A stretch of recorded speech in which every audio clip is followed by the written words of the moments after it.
On the western edge of Scotland, beyond the last inhabited islands, lies a place where towering cliffs rise from the Atlantic Ocean and storms can appear without warning.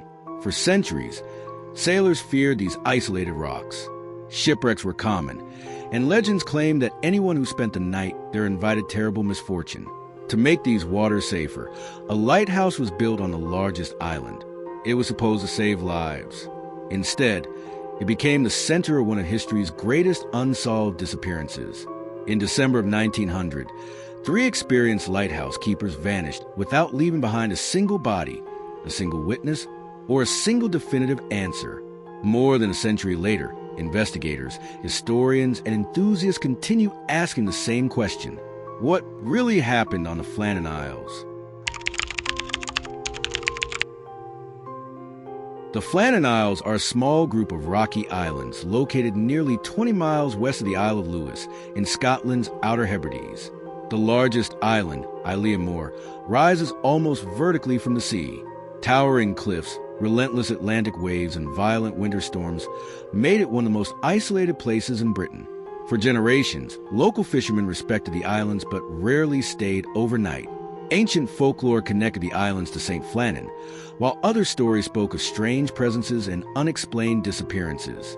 Despite the legends, there was one undeniable fact: the surrounding waters were extremely dangerous. By the end of the 19th century, numerous ships had been lost navigating through fog and storms. The Northern Lighthouse Board approved the construction of a lighthouse. Completed in 1899, the lighthouse stood nearly 23 meters high. Its powerful light could be seen for more than 20 miles, becoming an essential guide for ships crossing the North Atlantic. Operating a lighthouse in 1900 required constant human attention. The lamps had to be cleaned, fuel had to be maintained. Mechanical systems required daily inspections. 3 men shared these responsibilities. James Ducat served as the principal keeper. A respected professional, married and father of 4 children, he carried ultimate responsibility for the station. Thomas Marshall worked as the second assistant, known for his discipline. He had previously been fined after equipment was destroyed during severe weather, making him particularly careful whenever storms approached. The third man was Donald McArthur. Unlike the others, he served only temporarily while replacing another keeper, a former soldier and experienced sailor. He was known for his strong personality, but also for his professionalism. Their work followed strict routines. Every detail was recorded. Every maintenance task was documented. Every 14 days, a relief ship arrived with supplies and a replacement keeper. It was an isolated life, but it was also predictable until December 1900.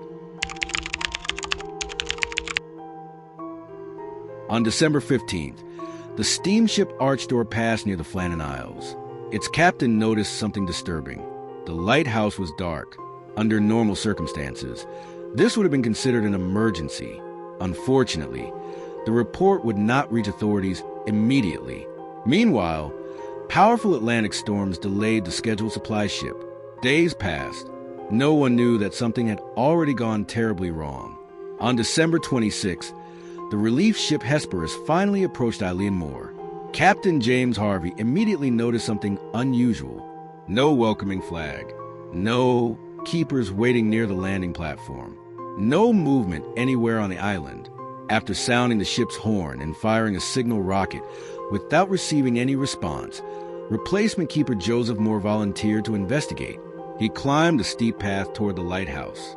Inside, everything appeared strangely normal. The beds had been used. The kitchen was tidy. The lamps had been maintained.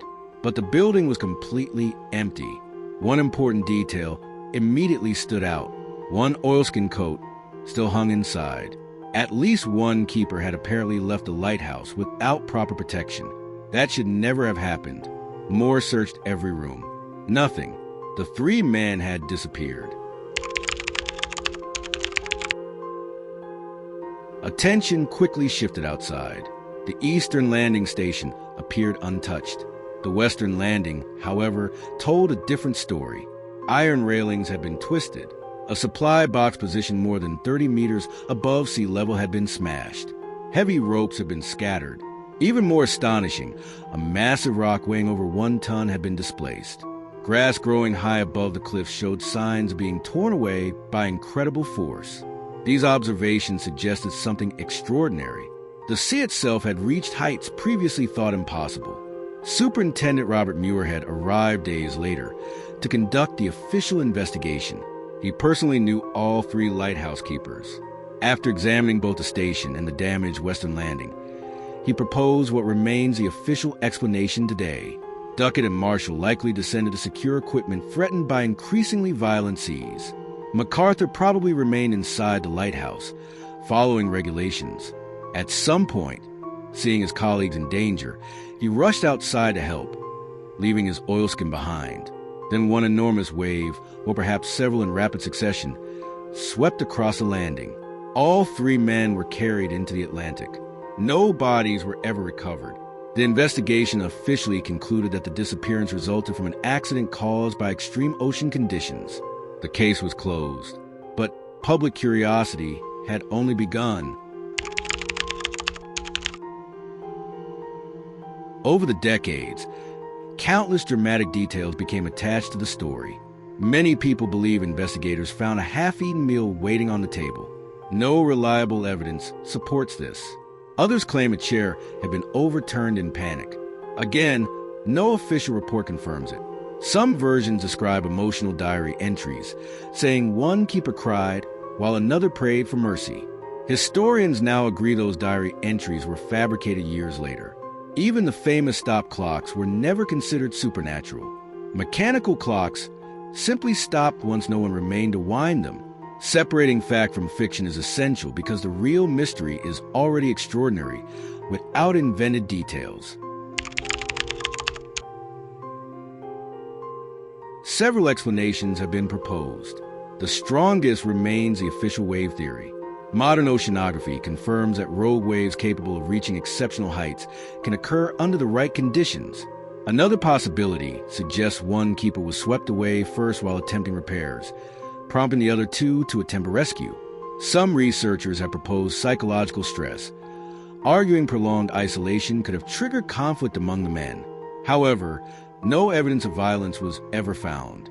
Other theories involve murder, piracy, secret military activity, sea monsters, ghosts, curses, extraterrestrials, and countless supernatural explanations.